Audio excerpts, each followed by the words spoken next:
One of my favorite things to do was to go to my grandma's house in the fall of the year. This story takes place back in the 1980s or so, when I was around 13 years old. I lived in Virginia Beach, but my grandma at the time lived in rural Kentucky.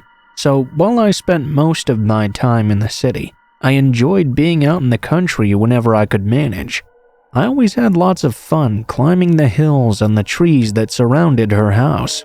We arrived late at night, so I couldn't go exploring for the first day that I was there. I was really eager to go out and do it the next day because of this. The adults always wanted us to be outside and away from them anyway. No one really cared that I and my cousin, who was also visiting, would go out and climb through the hills by ourselves. I had an uncle that was only a few years older than me. He used to try and scare us when we were younger and wanting to go exploring. He would tell us about all these vicious battles between American Indians and colonists in those hills. He made us believe that Indians were buried in shallow graves, and they would grab the feet of anyone who walked over their resting place and drag them to hell. That really terrified me when I was younger. The ground during this time was always covered in this huge blanket of leaves, so whenever we were out walking, I always half expected a hand to grab us from underneath. In fact, I even remember one time my brother, who was playing along with my uncle, once screamed that something had grabbed his foot and began screaming for help. While us younger kids had no interest in sticking around, we ran down the hill at the speed of light, screaming the entire way. The memories. Well, that was when I was a whole lot younger though. By the time this story happened, I didn't believe those sorts of things anymore. I had explored here, there, and everywhere on the hill since, and since nothing had happened to me, I knew it must just be a made-up story. My cousin Luke and I were the ones who went hill climbing on this day. We mostly had female cousins, and sometimes they would go climbing with us, but none of them wanted to come along this day. That was okay though. Luke and I didn't want to have to deal with watching the younger kids anyway. Plus, that meant we could explore deeper into the woods without them there. Soon we arrived to the top of the first hill, something we had done quite a lot. We climbed up a tree and looked around at the countryside. Most of the trees were without leaves at this time, so you could actually see pretty far out into the hills. Luke looked toward a certain direction and told me he thought we should go and see how far we could go that way. He felt like we would find something. It would surely lead us further into the hills than either of us had ever gone before. I agreed. We climbed down the tree and started down the hill. Once we got down, we immediately climbed over another hill. Halfway up, we decided to just walk along the side and see what we could find, as it was really tiring us out. I'm not sure how long we were out there. The woods could get really creepy in the fall. The sky was overcast that day, and the clouds were moving swiftly in the sky. Didn't seem to be much chance of rain though. There was definitely a chill in the air, and it was enhanced every time the wind blew past. Eventually, we came upon a small creek. We decided to follow it, which is something we always did when we found a new water source. We likened it to a rainbow of exploration. If we followed the creek to its end, we would find a pot of gold, or at least something. Honestly, thinking back makes me feel pretty stupid, but hey, we were kids at the time. As we continued along, we saw a waterfall in the distance, so we decided to go check that out as well. As we got a bit closer though, we saw something extremely curious. There seemed to be a small, nondescript tent set up really close to the waterfall. Luke was really interested in this, and he wanted to go check it out. I told him I didn't think that was a good idea though. Someone was probably out camping, and they surely wouldn't like us disturbing them. He just couldn't be talked out of it though, and began walking in the direction of that tent. I followed him along the way, nervous about this but not wanting to abandon him all to his lonesome. We arrived pretty close to the tent, but were still several meters away when the flap to the tent just shot open. A grisly, dirty man with a matted beard and matted hair emerged from the tent. In his right hand was a huge machete, and he didn't look very happy to see us there. Luke stopped in his tracks. He slipped on the leaves and landed on his butt because he stopped so suddenly. I was scared. I thought the man was just going to kill him. The man was yelling some kind of gibberish at the both of us. We couldn't understand a single word he was saying, but I didn't really care. I could tell he was not meaning to welcome us. I meant to run and grab Luke, but fortunately he was able to get up to his feet on his own before the guy could get any closer. He ran towards me and grabbed me to run my butt off. I didn't need much convincing. The man coming after us would have already been terrifying, but it was even more so now that he had that machete on him. I turned and ran as fast as I could. The first time I looked back to see if the man was still chasing us, I could see him full-on sprinting towards us. I think that gave me a burst of speed to try and get away from him. I just kept running as hard as I could, avoiding trees and bushes, and hoping I wouldn't fall. It was a very long time before either of us dared to look back again. When we did, there was no sign of the scary old man nor his machete, but that didn't make us feel any more safe in these woods. We kept running until we got back to the hill that was right by my grandma's house. We told everyone what happened, and no one seemed surprised. We were told there were many people who lived out in the hills like that, and they told us the best thing you could ever do was to just leave those people alone.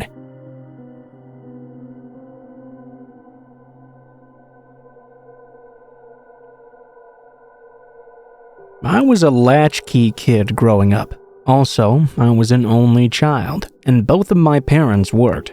My mom would always be home when it was time for me to go to school, but my dad would have already left for work in the morning. By the time I got home, both of them would still be at work. I would go into the house, lock all the doors, and then do my best to pretend I was not at home. I lived within town, so I didn't ride the bus to school. It was a decent walk there and back. Actually, my school had more children that walked than took the buses anyway. Because of this, there was generally a pretty big crowd of kids that gradually got sparser the further you walked along. Normally, about halfway through my walk back, I would be walking all on my lonesome. On this day, I was a little bit worried. When I'd walked to school, it was bright and sunny outside. However, 2/3 into the day, it started getting really dark outside suddenly. The wind picked up and was blowing hard through the trees. The clouds were black and green and moving swiftly through the sky. It was obvious that a thunderstorm was on its way. Still, it didn't start raining while I was at school. There was the occasional thunder and lightning though. I was really hoping it would just continue like this because I hadn't brought an umbrella or a raincoat to school that day, and I really hated getting rained on.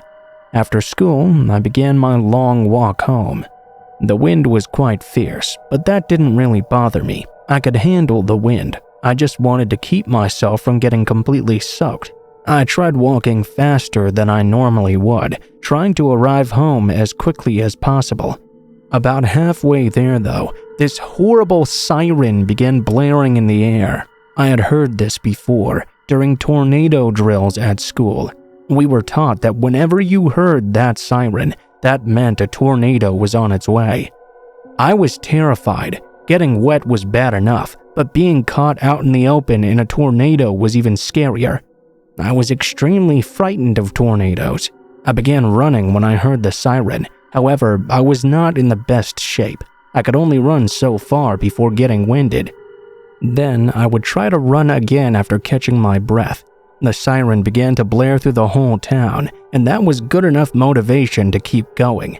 I don't know what it was that caused me to turn my head in the moment, but at that exact moment I did, and as I did so, I saw the funnel touching down. I had never seen a real tornado in person before or since. If you haven't ever seen one, it fills you with a mix of awe and fear, and I felt both at the same time. The fear, though, was the biggest thing. I knew I had to get home right now. I tried my best to keep running. However, I kept looking to the side of me, fascinated by this tornado. As I ran, I kept wondering if it was moving toward me or not. I couldn't tell from the angle I was viewing it from.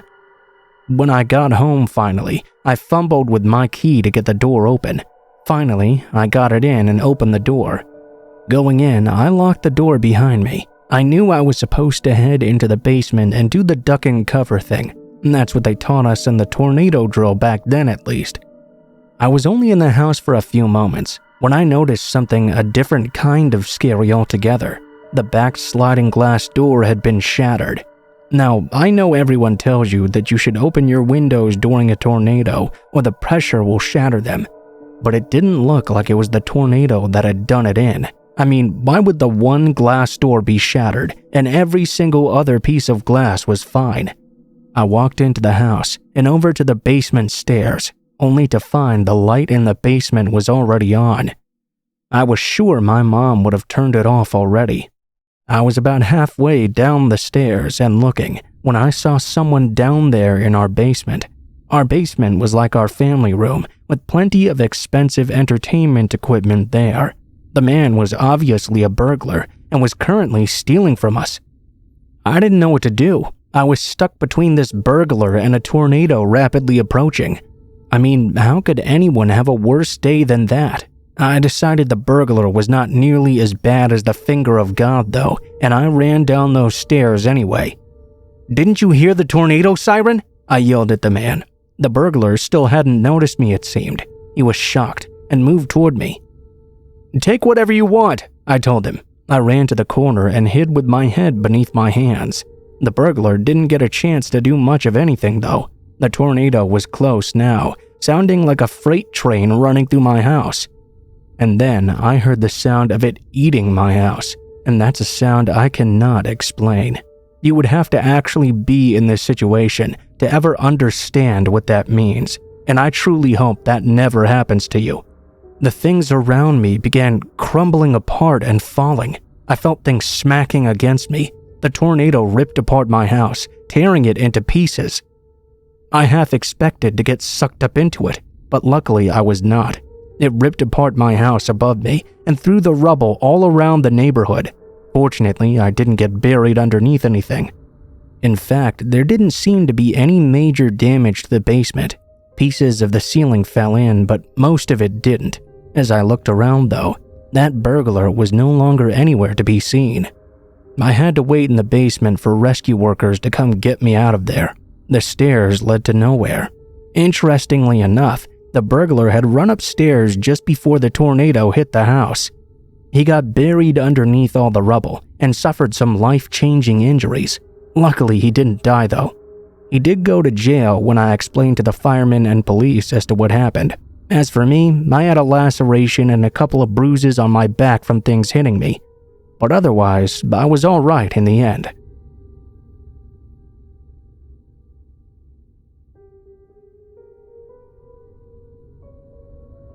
I had a really scary experience when I was a little girl, around the age of 8 years old. This might be a little intense, so please be warned about that ahead of time. An aunt of mine had her house burned down, and very unfortunately, she also died in the fire. However, the firemen were able to save my 6-year-old cousin. Of course, she experienced something that would disturb her for the rest of her life. My aunt had been a single mother. She hadn't seen or heard from the father in years, so he wasn't able to take custody of his daughter. For a while, she came to live with us. My mom thought that if she was with a girl of her age, it would help her get better. It was really hard living with her and trying to get her to do anything. I used to love tea parties and would hold them often. I couldn't really get her to take part in them at all though. She would just understandably sit there silently and look sad. She rarely talked, and the only time she once did was to say, "That cup is empty," as if she didn't know we were supposed to just be playing. The girl slept in the same room as me, as I had 2 twin beds in the room. It was fine, and for the most part, she seemed to sleep well. Occasionally, though, she would have very bad nightmares and would wake up in the middle of the night screaming. My mom would always come to the room and grab her, hug her tight, and try to make her feel better. I have to admit, I didn't like having her around. At only 8 years old, I guess I couldn't really appreciate what she was going through. I feel really bad about that now, especially since I've never had to lose my mom. But something about her creeped me out. She was always so quiet, only communicating with people mostly with nods and shakes of the head. She would occasionally walk into the room and look around at everyone without coming in, and sit down in place. Then, after a while, she would turn around and leave without a word. It was kind of creepy. One time, my mom took us for a walk. We lived in a second-story apartment. When we left the apartment, she stopped and looked at the window to it. I tried to get her to keep walking, but she didn't want to. My mom didn't notice at first, and didn't notice when I asked the girl what she was looking at. In a very rare moment of her actually talking, she told me, "Mommy is in the window." Of course, that chilled me, and I didn't want much to do with her. When my mom came over and told us to keep up, she went ahead and started walking alongside my mom. As I looked up at the window, though, I thought I saw a woman standing behind the sheer curtain. I felt my heart jump in my chest. I ran forward and grabbed my mother's hand. After that, I began to get a little bit scared of that house. I normally didn't, but that experience was enough to be pretty terrifying. The scariest thing, though, happened at night, and if I recall, it was about a week after what we saw in the window that day. My cousin and I were pretty soundly sleeping when I heard some sort of creaking noise that woke me up from my sleep. I looked over at my cousin's bed, only to notice that she was sitting up in it. She was rocking back and forth, and that was what was making the creaking sound. She was just doing it over and over again. I called out to her, trying to get her attention. However, she wouldn't respond to me in any way. She just kept rocking back and forth, staring at a certain area. I turned and looked to where she was looking at, only to realize that it was the bedroom closet door, and the door was wide open. We always kept the door closed when we were sleeping. I asked my cousin if she saw her mom in the closet again, remembering what she'd told me about last week. At first, she didn't respond, but when I asked her again, she turned and looked at me. "That's not my mommy in the closet," she told me. I looked back to the closet and saw the shadow of a person standing inside. I screamed for my mom at the top of my lungs. My mom rushed into the room and immediately turned on the lights. She saw that both of us girls were terrified and asked what was going on. I told her someone was hiding in our bedroom closet. My mom went in and searched, but somehow she didn't find anything. Both of us assured her that we'd really seen it though. My mom took us both into her room and let us sleep with her that night. Although we didn't sleep great, it was the only way either of us could have gotten any sleep at all. My cousin stayed with us for about another 3 months. After that, a paternal aunt asked my mom if she could take custody of the young girl. My mom was okay with that, mostly because the aunt was very wealthy and she thought she could provide a better life for her. I didn't see that cousin ever again. After she left, I didn't see any figures in the window either, or in that closet ever again. I went back to sleeping comfortably in my own room.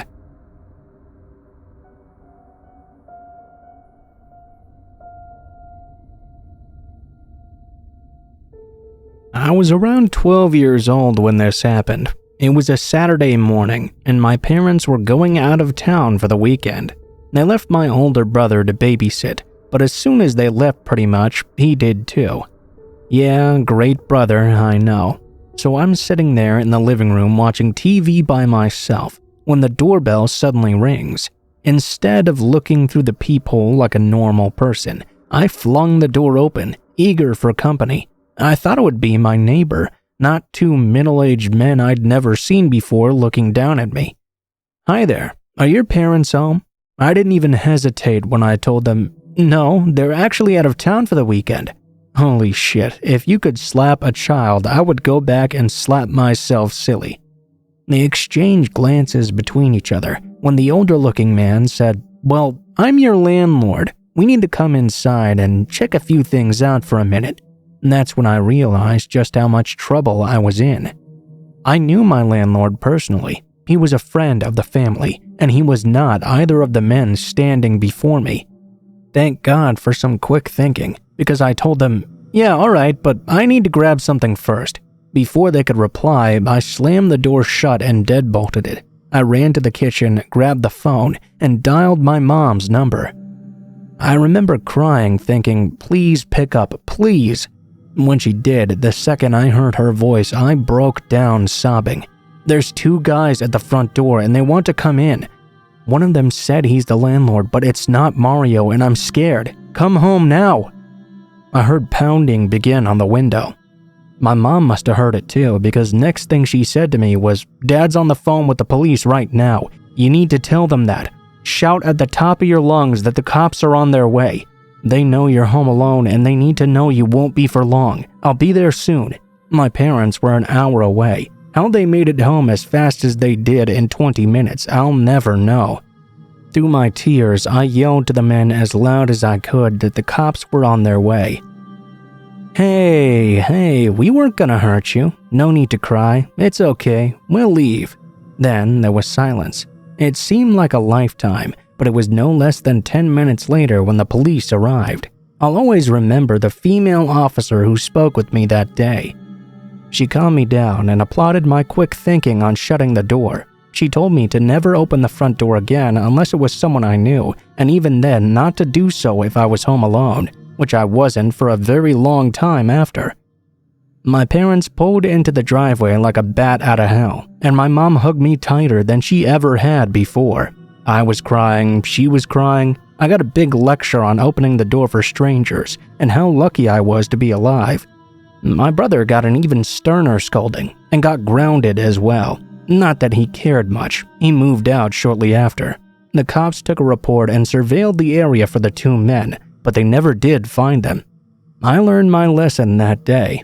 I have no idea who they were or what their true intentions were, but I don't care to ever find out.